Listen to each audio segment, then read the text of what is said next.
Good morning, my name is Josh from CyclonesOZ, and today we're continuing to track the widespread rainfall situation that is unfolding across Central Australia, including regions such as the Northern Territory, Queensland and New South Wales, where up to 250mm could fall over select locations over the next 5 days.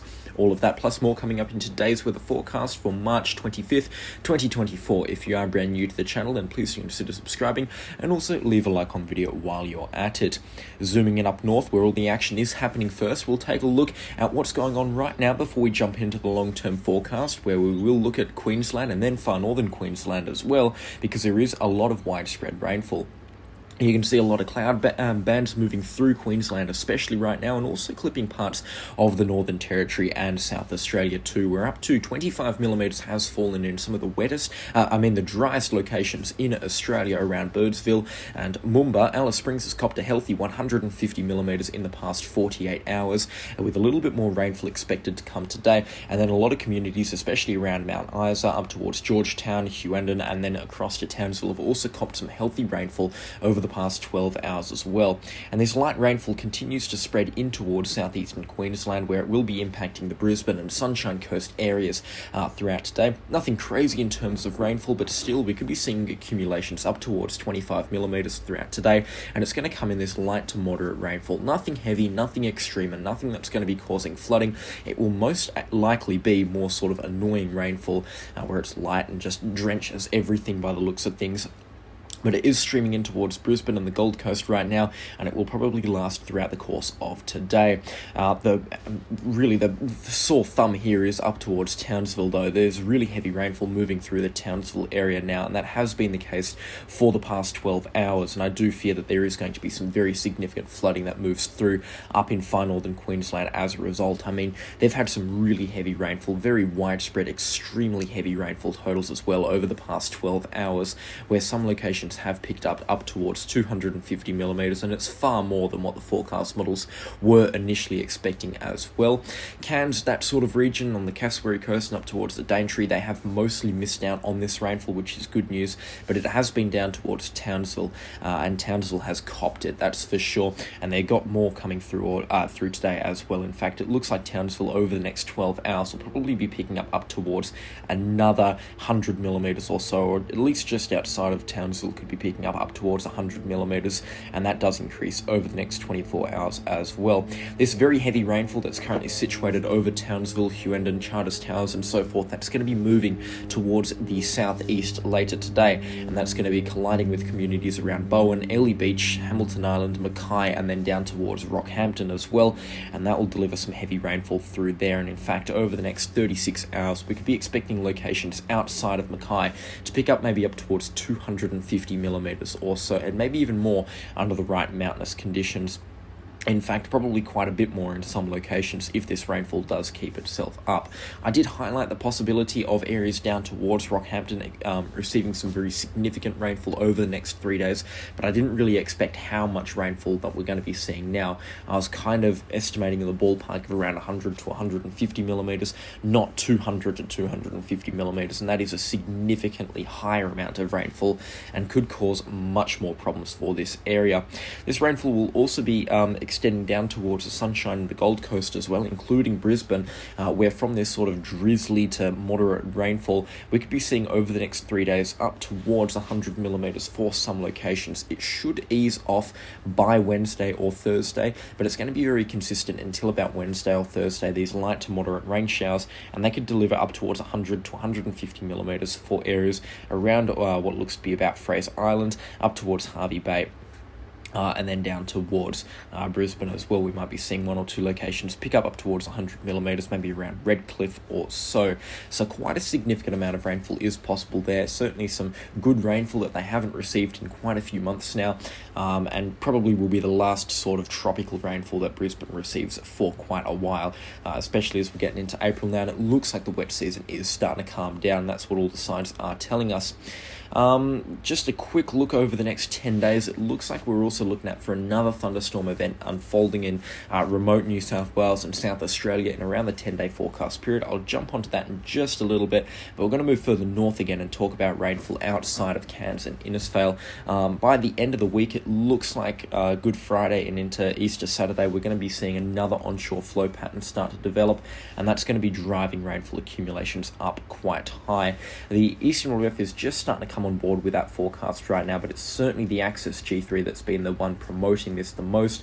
On the Thursday evening into early Friday morning, quite a lot of rainfall, and then also maybe Saturday morning as well, some heavy showers here and there, and that might deliver some pretty significant and substantial rainfall totals up there before it looks like we enter a very dry period in the start of April, a dry couple of days, and it should be the first couple of days without any measurable rainfall for quite a while up in far northern Queensland as we get in towards April. But yeah, again, it's been shifted forward about 12 hours, this significant rainfall, and it's going to be sort of Thursday into Friday, Good Friday mainly, in terms of this very heavy rainfall up here. But expect some pretty heavy rainfall to persist throughout today into Tuesday, Wednesday and Thursday as well. It's not really going to ease off. It's just going to be at its heaviest Thursday evening into Friday morning. And if flash flooding and riverine flooding is going to occur, it will be Friday morning that we do see it. And again, over the next 10 days, peak rainfall accumulations holding strong at 400 millimetres. It hasn't changed much actually over the past 3 days. So I'd say over the next 10 days, well, probably over the next 7 days, expect rainfall accumulations up to widespread above 200 millimetres and maybe isolated pockets, especially around Bellenden Curve, Fishery Falls, and Innisfail, probably at about 400 millimetres as well. And these heavy rainfall accumulations do extend down towards Townsville and Ayr as well, and up towards Cooktown. And even the Cape York Peninsula receiving some healthy rainfall totals as well. They could be seeing up towards 100 millimetres, and that also extends across into the Northern Territory, where over the next 10 days, you're just expecting consistent evening totals, bringing the total accumulation up towards 100 millimetres. So again, it looks like one last push from the monsoon up in the northern parts of Australia over the next 10 days, where we will be seeing some pretty significant rainfall accumulations up there.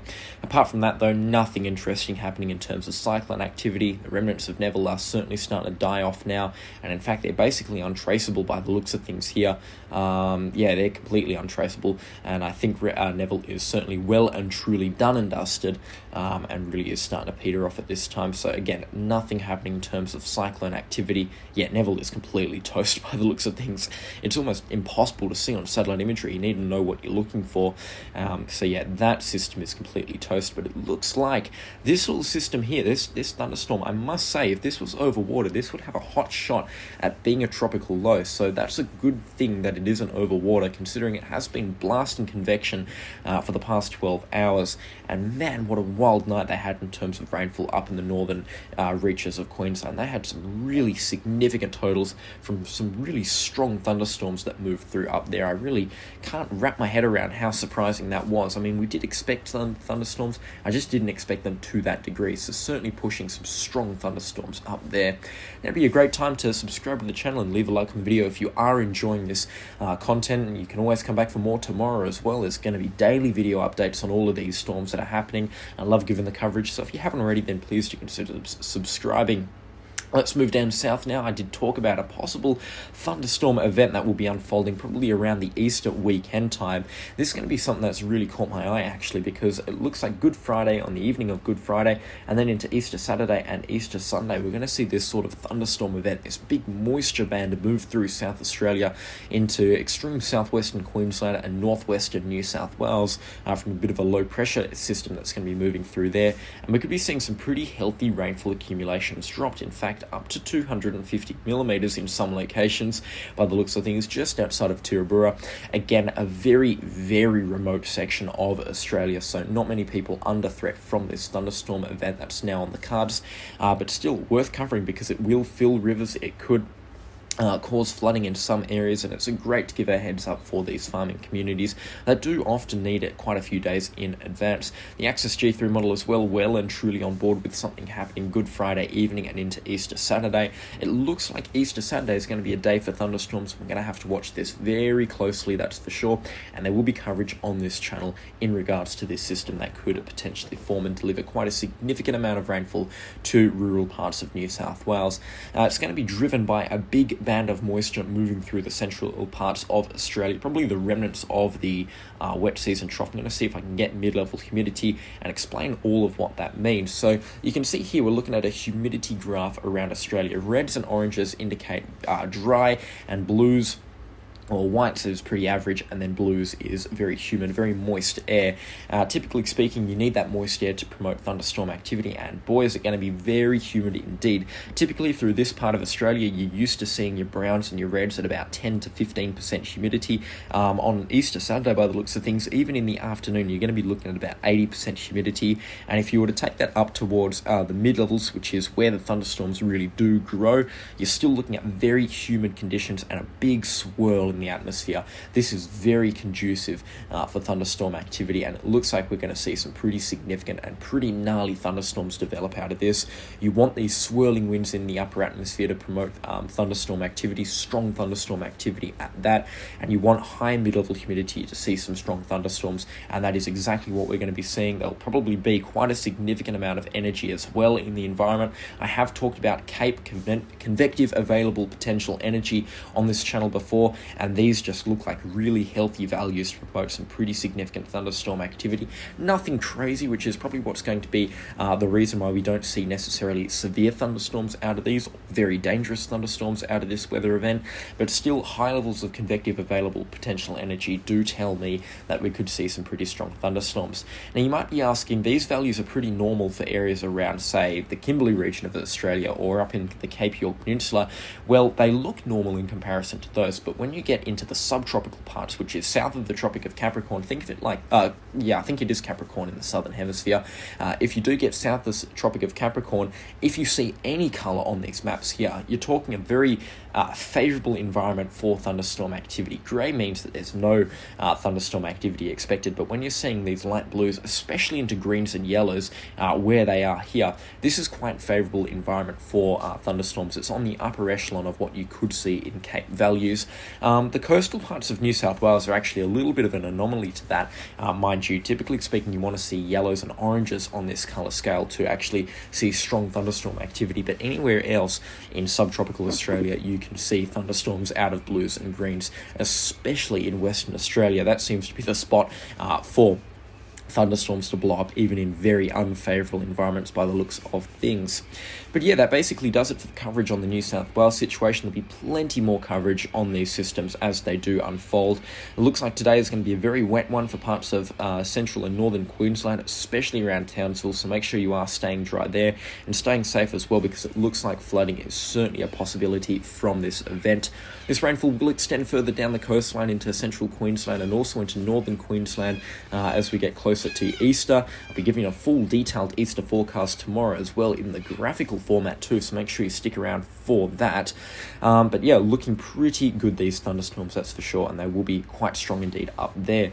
I'd like to give a special shout out to the channel sponsors, their names on screen. Your support really does mean a lot, guys, so thank you so much. And if you too want to get your name mentioned at this part of the video, then make sure you click the join button down below and select a level, the channel sponsors level. Thank you so much for watching the video to this point. If you haven't already, subscribe, leave a like, and tell me a weather report for your location in the comment section down below. But that is all from me, and I'll catch you all in the next storm. Goodbye.